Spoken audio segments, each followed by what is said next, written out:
ये राष्ट्रपति पद की प्रबल दावेदार द्रौपदी मुर्मू का उड़ीसा स्थित पहाड़पुर गांव है और गांव की सीमा से करीब 2.5 किलोमीटर अंदर ये श्याम लक्ष्मण शिपुन उच्च प्राथमिक आवासीय विद्यालय, ये विद्यालय कभी द्रौपदी मुर्मू का घर हुआ करता था। लेकिन ऐसा क्या हुआ कि द्रौपदी मुर्मू ने अपने घर को स्कूल बना दिया?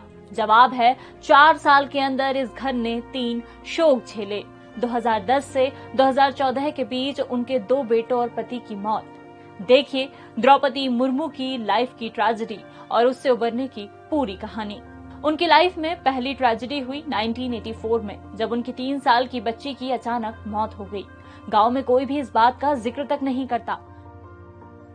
इसके बाद उन्हें दूसरा बड़ा सदमा लगा 25 अक्टूबर 2010 को, जब उनके बड़े बेटे लक्ष्मण मुर्मू की मौत हुई।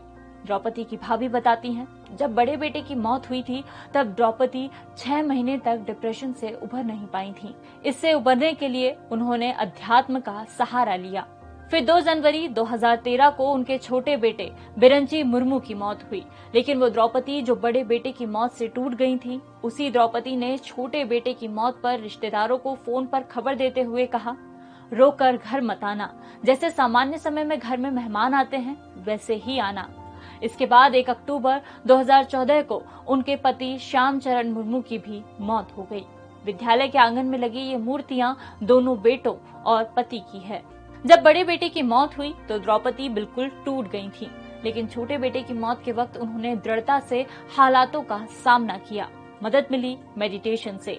इस बारे में रायरंगपुर में ब्रह्म कुमारी संस्थान की मुखिया ने दैनिक भास्कर को बताया, जब बड़े बेटे की मौत हुई थी तो द्रौपदी अंदर से हिल गई थी।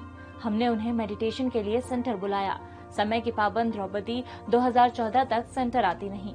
गवर्नर बनने के बाद भी वो 1-2 बार आई। द्रौपदी अपने साथ हमेशा एक ट्रांसलाइट और शिव बाबा की छोटी पुस्तिका रखती हैं, ताकि कहीं दूसरी जगह जाने पर भी उनका ध्यान का क्रम न टूटे। रायरंगपुर के उनके घर में ये उनका पूजा का कमरा है, ठीक बिल्कुल वैसा ही जैसा ब्रह्म कुमारी सेंटर का। गुरु की तस्वीर, उसके ऊपर लाल रंग की ट्रांसलाइट, इसी ट्रांसलाइट से निकलने वाली रोशनी का वो ध्यान करती हैं। इसे शिव बाबा का निरंकार रूप माना जाता है। द्रौपदी की फिलॉसफी अब पति की मूर्ति पर उकेरी चंद पंक्तियां ही हैं। जाते जाते उड़िया में लिखी उन पंक्तियों का हिंदी तर्जुमा सुनिए। दुनिया में कोई स्थायी नहीं रहता, सब यहाँ आते हैं और अपना अभिनय करके चले जाते हैं। क्योंकि सच करीब से दिखता है।